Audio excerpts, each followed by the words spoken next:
Good morning and welcome to this Book Hooks That Bring Children's and YA Books to Life webinar from Teaching Books. I'm Crystal Ballard. I'm an implementation and training specialist from Teaching Books, and I can't wait to show you some ways that you can incorporate Teaching Books into read alouds, book clubs, any kind of featuring display that you are planning on doing, and use the resources to really engage and excite readers. Little bit of history about teaching books if you are new to teaching books. Our mission and vision is to equitably give all readers insights and opportunities that deepen their understanding and the joy of the books they're reading. We do have this video here that is just a quick view of some of the things we like to do. We really like to help our readers connect deeper to authors and illustrators, which in turn makes them help connect to the books. So we try and interview authors. We try and get really a lot of primary source resources to connect our readers. And this is one example of Denise Fleming actually doing a whole interview while she's creating her illustrations. Some resources that we have here on Teaching Books that we're going to be covering today, we have games, activities and lessons, book readings, book trailers, author interviews. There's discussion question guides so that if you are thinking of doing book clubs, you can refer here to guides if you need some ideas. Today, we're going to talk about creating not an educator, it's actually a professional login. We're going to discover and share book and author resources, create and analyze lists, and then we will explore and implement. And if there are any questions throughout, please feel free to write them in the chat. I am keeping my eye on the chat, so I will keep looking at it if there are any questions, and I'll make sure I answer those. Let's go ahead and get started. So if you go to library.teachingbooks.net, this is the homepage for you and your patrons to explore. You'll be welcomed here by your library name, if depending on if we have all of the IP authentication and addresses set up correctly. But you'll see here I'm signed in as South Carolina, so it's welcoming me here. I think the easiest way to explore here on Teaching Books is to use the magnifying glass, which you will see over here in the right corner. And this way you can search by author, keyword, title, and I'm going to start just by showing a resource and then we'll kind of dive into even more resources. And what I will do today, just so you know, is I'm going to be showing resources at all different levels. I'm going to start with a quick just resource to give you an idea of what we have, and then we'll start with our youngest readers and move up. So if you are looking to search by title, author, keyword, why don't I do the rise and fall? Maybe you're thinking of doing a book club and you're thinking of using the rise and fall of Charles Lindbergh, kind of doing a nonfiction book. You can you can type the title in here and it will search for books, authors, lists, and subjects. And then anytime you select a title, this is what a book page on Teaching Books looks like. So it will have the title, author information, it will have a summary, and then a summary of resources. What I want to just start by showing you is what we call Meet the Author recording, because I think if you're planning for doing a book club, you can really use these Meet the Author recordings to your benefit because they're like a book talk. It's just a way better book talk than I could do because the author book talks their book. So you get to hear the background, the inspiration, and then in this case, with this nonfiction title, she talks about the research. So what a great way to kind of get readers interested in the book club you might be putting together. Hi, my name is Candace Fleming, and I'm the author of The Rise and Fall of Charles Lindbergh. Can I tell you a secret? I hadn't planned on writing a biography of Charles Lindbergh. In truth, I didn't think he was all that interesting. Sure, I knew he'd been the first person to fly nonstop across the Atlantic, but that feat, it really didn't interest me. At first, what I wanted to write about was the Lindbergh baby kidnapping. I wanted to examine the mystery of that stolen toddler. I wanted to decipher the puzzle of it all. But as I researched, I kept uncovering all these crazy, weird, never-told truths about Charles Lindbergh. Like, when he went to college, his mother went with him. Seriously, she went with him so she could do his cooking, clean his laundry, and she even wrote his papers. And he still flunked out of college. I'm going to pause it there. But what a great introduction and kind of a way to get that excitement and interest in reading this. So, if you were doing a book club, what a great way to have your readers access something that is straight from the author that can connect them to this book. And with Teaching Books resources, they can be freely shared. You'll see a blue arrow under any like book page, under any resource. And when you select that, it'll bring up your sharing options. When you share any Teaching Books resource, whoever you share with will have direct access. They won't have to log in. So if you had this, if you were featuring the Rise and Fall of Charles Lindbergh for a book club or, a small group, you could share a link, put this in a featured newsletter and share the link so that they have access to this Meet the Author recording or like this book talk, like I like to say. You also could feature it and just have maybe bookmarks next to the book explaining that this would be the new book club book. And your patrons would have direct access. They could scan this code, go to this link, and they would have direct access to that Meet the Author recording again. So you have some different options for direct access and promoting these resources to really spark that excitement or interest. Also under the sharing options, so we have the link, we have printable options like the bookmark, there's flyer, label sheet. You could do a shelf talker even if you're doing a display that had upcoming book club books. And this was one of them. Well, these shelf talkers, really the purpose is there's a dotted line. You can cut this and hang it over the edge of your shelf and make your shelf talk. So you could have a display of upcoming book club books, or even if it's themed, upcoming fall books or holiday books, and you can hang these over the edge of the shelves. And when your patrons scan these codes, they're going to be taken straight to a resource you want to share to feature those titles. Whether it's like these Meet the Author recordings, we're going to look at book trailers, we're going to look at activity kits. There's so many ways that you can share resources for these books to really gain that interest and excitement. And the biggest thing I think that is helpful and makes this so easy is that when you share, again, when you use this blue arrow, your patrons have direct access. They do not have to log in to view anything you share with them. So there's a link, there's printable options, and then there's digital platform sharing options as well if those work. This is just one example. Like I said, we started by using the magnifying glass here, and then we typed in the title. We're going to now do some more examples. We're going to start with our youngest readers and kind of move up for ways you can use Teaching Books resources in, we'll start with read alouds or story time. But before we do that, I just want to show you where, if you go to Teaching Books, it will be library.teachingbooks.net. If you go there, how you want to log in. So I'm going to copy this and put this in the chat. I'm copying the web address, library.teachingbooks.net. And if you want to click there so that you can follow along. Oh, I put it in a second time. I had to scroll down. um, when you come to library.teachingbooks.net, let me switch to reader here. What you're going to see is you're going to see State Library Discus or your library name here, and probably your library name here because you're not signed in as a professional yet. So I'm going to show you how you sign in as a professional. Now, the reason we like to have you sign in as professionals is when you are signed in as a professional, you have the ability to save and customize lists, any kind of lesson templates if you're looking for that, or read aloud templates too. You can save those to your account. Now, for your other patrons, for your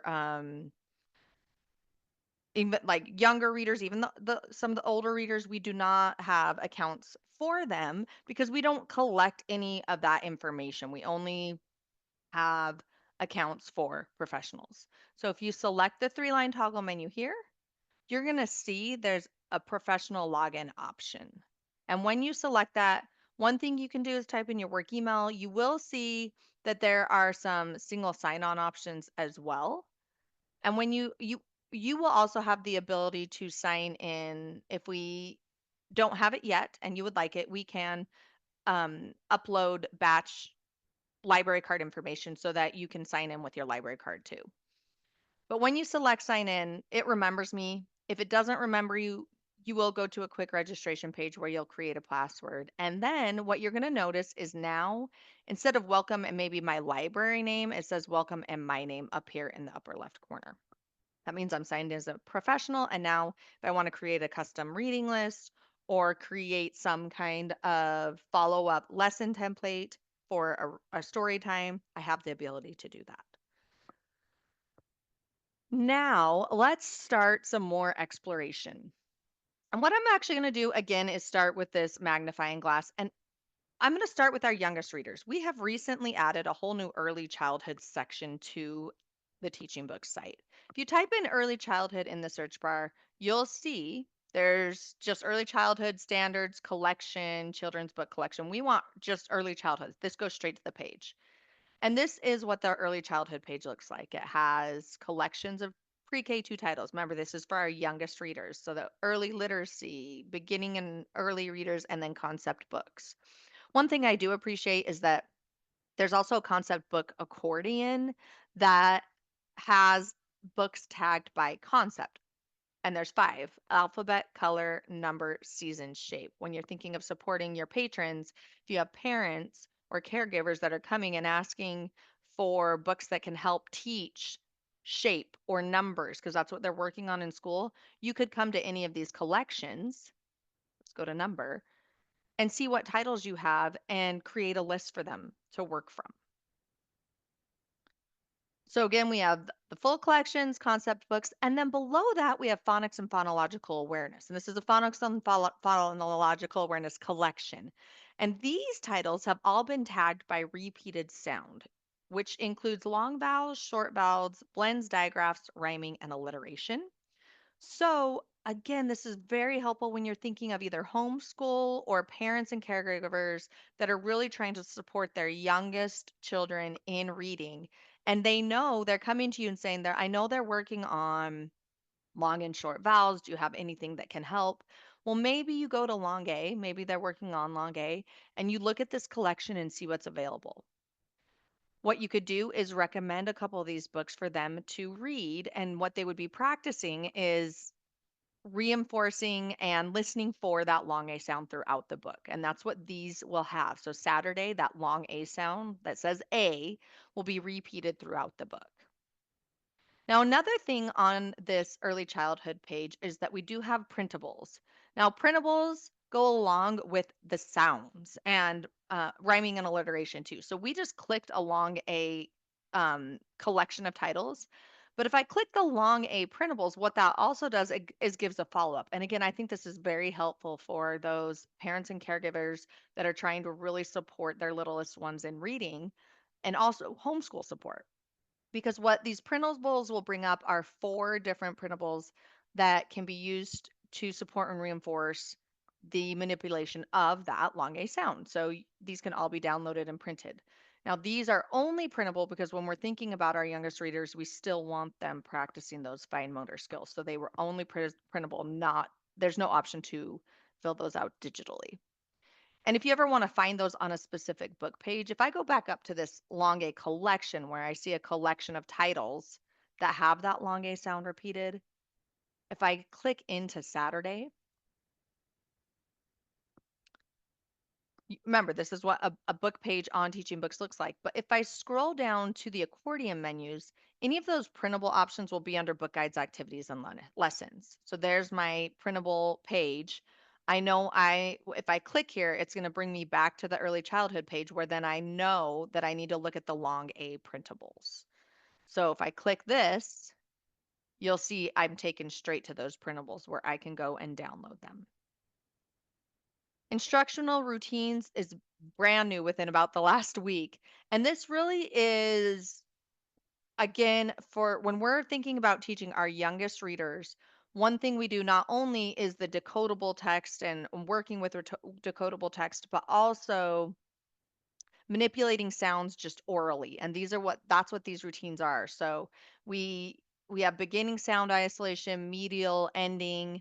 There's rhyming practice, phoneme practice, and you'll see the Elkonin or the sound boxes, which are again used for sound manipulation in words. Another very key component in our earliest readers. All this great for parents, caregivers, homeschool support, for those well, very, very beginning emergent readers. So this is the early childhood page. There's also standards and teaching ideas that you can explore. But if you want to look at this early childhood page, if you are looking to support some of your patrons with their youngest readers, just type in this search bar. You can type in early or early childhood. And if you don't select enter, you're going to see it featured over here and it will say early childhood.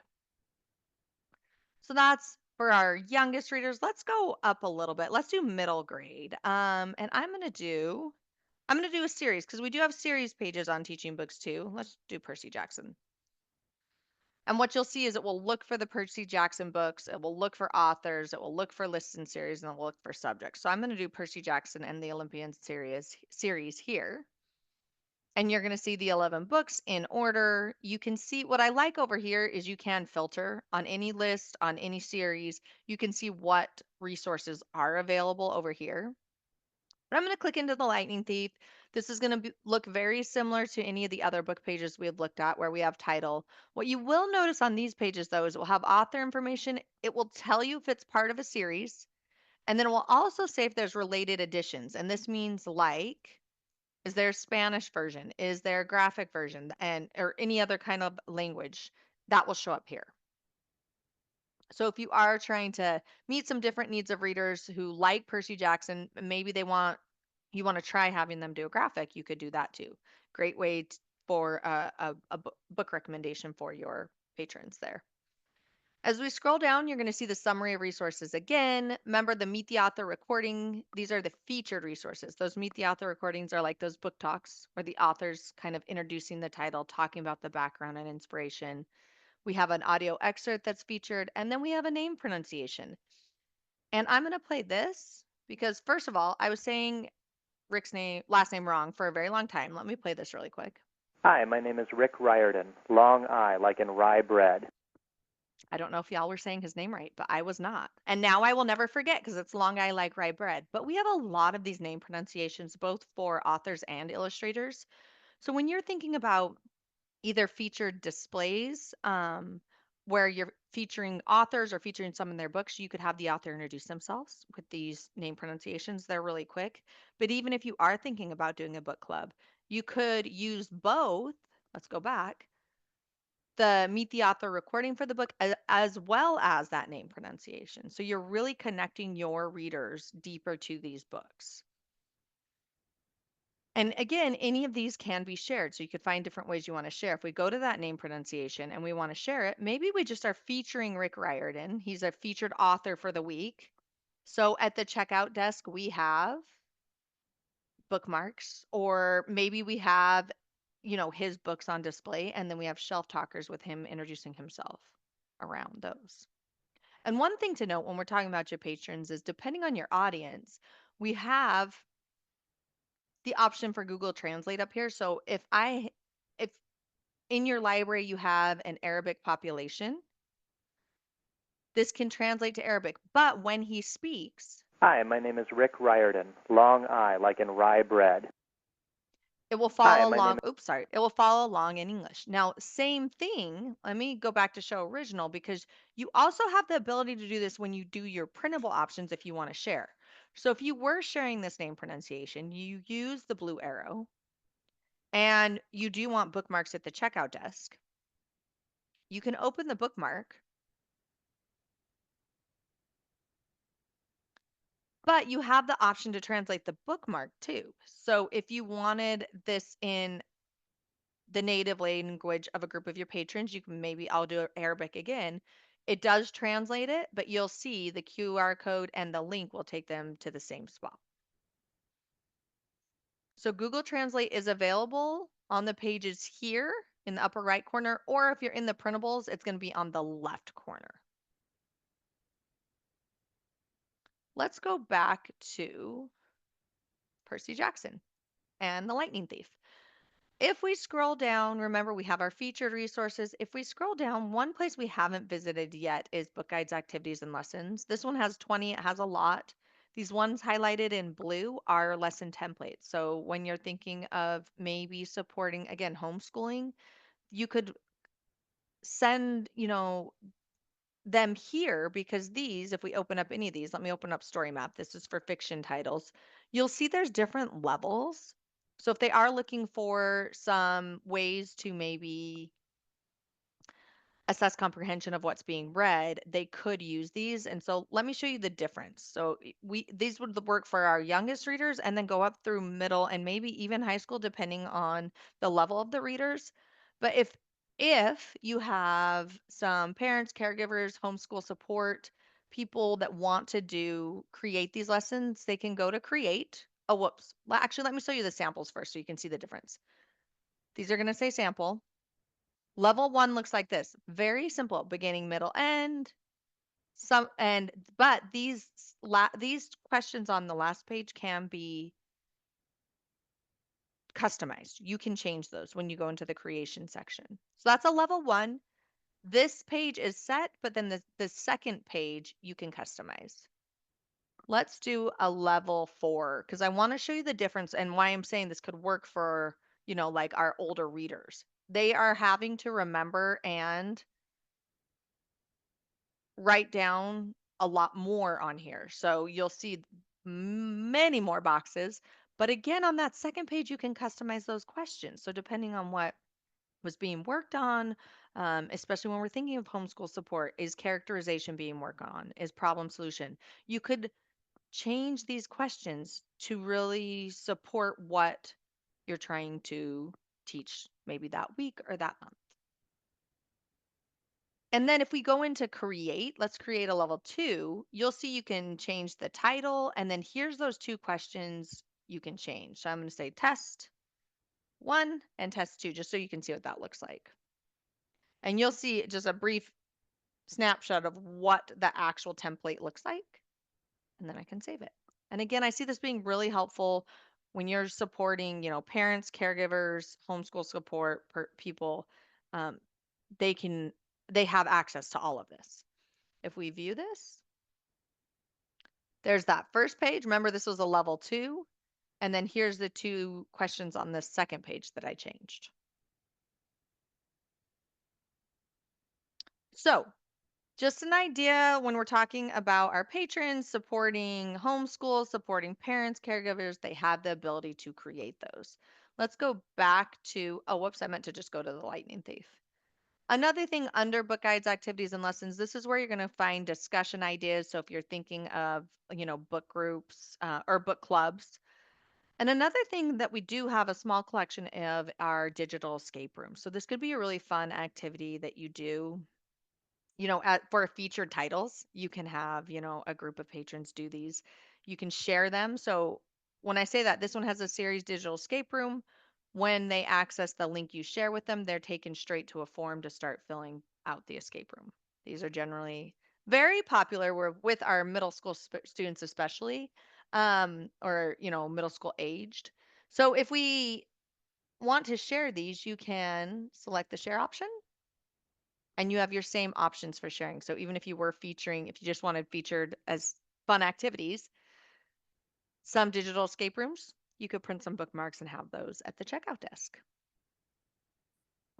And the collection of digital escape rooms, if you look where the magnifying glass is at and you type in digital, you'll see under featured digital escape rooms. And there we have 30 titles. They're for all different ages. So you can see over here on the left, you can filter by different ages or grade levels. And they will always be located under book guides, activities, and lessons. So that's for our middle readers.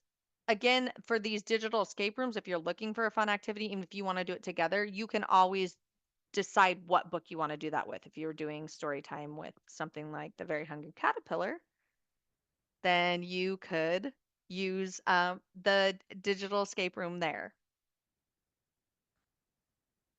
And one more thing, because I just brought up Storytime, I do want to show you our Storytime activity kits. I showed you the early childhood collection, but we do have Storytime activity kits. If you just type in Storytime here under featured, and this is mostly for, our read alouds that we're doing to support fun story time. You can click into any of these And what you'll get, and Storytime activity kits will be located under book guides, activities, and lessons.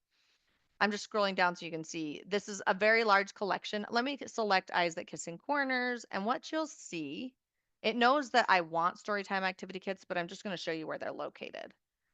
If you scroll down to book guides, activities, and lessons, you'll see the resources we created, but then there's Storytime kits. So you'll have activity sheets, um, even more activity sheets. There's a lot on here. Let me do the one from the publisher because what I want to show you is these kits often have like a writing drawing activity.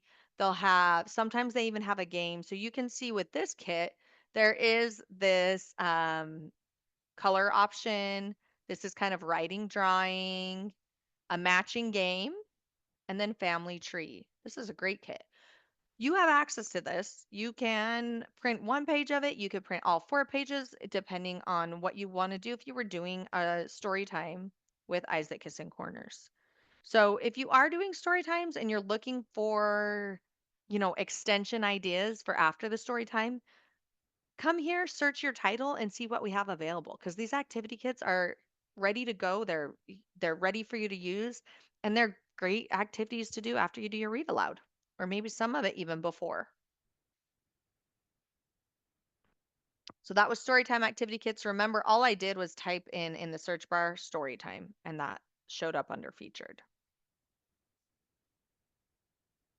Let's do one more to the sea. I'm gonna do Salt to the Sea. This is for our older readers. And I'm just gonna go and show you.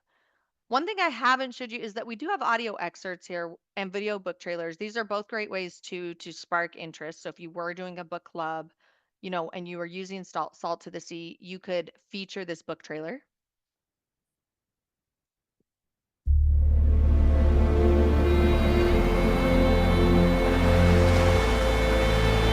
What a group we were.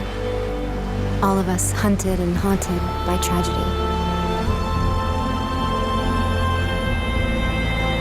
All of us begging for a chance at a new life.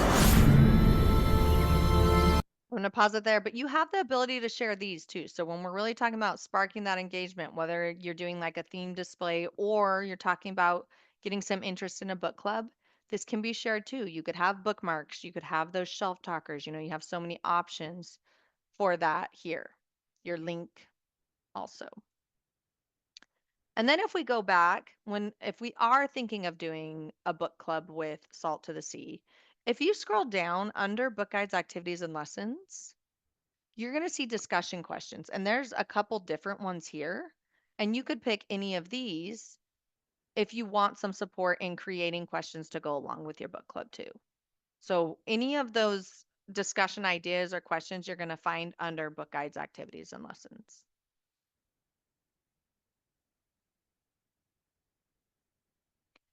And one last thing I want to show, you have the ability to create your own list, or you can always look at South Carolina lists. If you type in South Carolina, you're going to see lists, awards, and series. You can see all lists, and you can see the different lists that are here on our site. But what I wanted to show is you also could create your own list. Like maybe we open up this grade 6-8 list. And if you want to help, if you want to support this and feature this in the library, and you want to see which ones have those meet the author recordings or like those book talks, you can create your own kind of list for featuring. You'll see 2 of them have that. You have the ability, as long as you're signed in as a professional, to create your own list with the plus sign. So there's a plus sign under each of the books, or you can add multiple. And if I select that, I'm going to remember that these are SC, was this from the junior award? Books with, oops, meet, I'm going to say with book talks because I would remember that better. And then and then I say add to list. And now I can view it. Now I know I have these 2 titles that I can use to feature in the library. And anytime you create a list, you go to your toggle menu and then go to your reading list. And you'll see State library lists, this would be if your library has lists, if you do a battle of the books, those could be there, or anything that you like to feature. And then any list you create will be down here.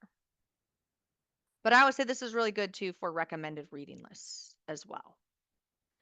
If you have some patrons that you are trying to create a list for, you could create a list just like this, and then you could share it with them, give them a bookmark so that they have access to all the titles on the list that you've recommended for them. Okay, we are right at time, so I'm going to go ahead and stop the recording.